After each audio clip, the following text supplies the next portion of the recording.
भीम की नागलोक की कथा।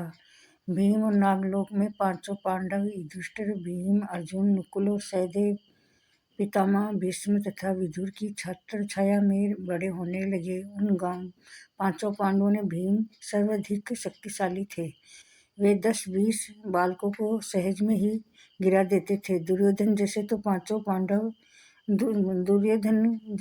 पांचों पांडवों पर ही ईर्ष्या करता था, किंतु भीम के इस बल को देखकर उसे बहुत अधिक जलता था। वह भीमसेन की किसी प्रकार मार डालने का उपाय सोचने लगा। इसके लिए उसने एक दिन युधिष्ठिर के साथ गंगा तट पर स्नान, भोजन तथा क्रीड़ा करने का प्रस्ताव रखा, जिसे युधिष्ठिर ने सहर्ष होकर हर्ष के साथ स्वीकार कर लिया। गंगा तट पर दुर्योधन ने विविध प्रकार के व्यंजन तैयार करवाए। स्नान आदि करके पश्चात जब सभी ने भोजन किया तो अवसर पाकर दुर्योधन ने भीम को विषयुक्त भोजन खिला दिया। भोजन के पश्चात सब बालक वहीं सो गए। भीम का विष से प्रभाव से मूर्छा आ गई। मूर्छित हुए भीम ने दुर्योधन की गंगा में डुबो दिया। मूर्छित अवस्था में ही भीम डूबते उतरते जाने लगा। नागलोक में पहुंच गया। वहां उन्होंने भयंकर विषधर नाग डसने लगे तथा विषधरों के विष के प्रभाव से भीम के शरीर में भीतर का विश्व नष्ट हो गया और सर्वावस्था में वह आ गया। चेतन लौट आने पर उन्होंने नागों को मारना आरंभ कर दिया और एक के पश्चात एक नाग मरने लगे।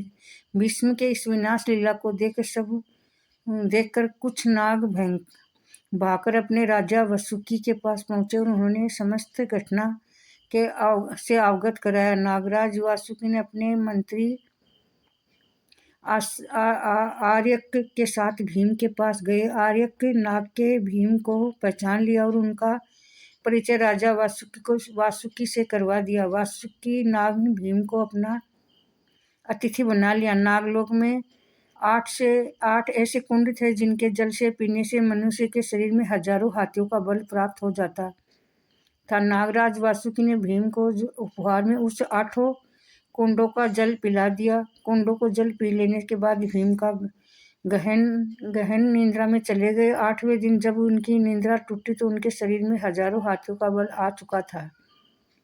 भीम विदा मांगने पर नागराज वासुकी ने उन्हें उनकी वाटिका में पहुंचा दिया।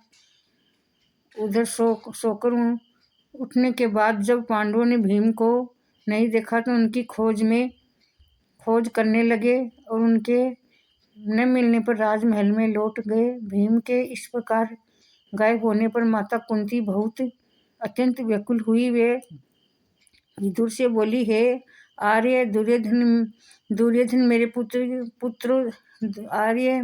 मेरे पुत्र से और विशेषतः भीम से अत्यंत दुर्योधन ईर्ष्या करता था। कहीं ऐसा तो नहीं उसने भीम को मृत्युलोक में पहुंचा दिया। उत्तर में विदुर ने कहा, हे देवी, आप चिंता मत कीजिए, चिंतित भी मत होइए। भीम की जन्म कुंडली के अनुसार वह दीर्घायु है तथा उसे अल्पायु में कोई भी नहीं मार सकता। अब वह अवश्य लौट कर आएगा। इस प्रकार हजारों हाथियों का बल प्राप्त करके भीम लौट आए और तो कुंती माता बहुत खुश हुई। ये भीम के नागलोक की कथा है। सुनिए, सब्सक्राइब करिए।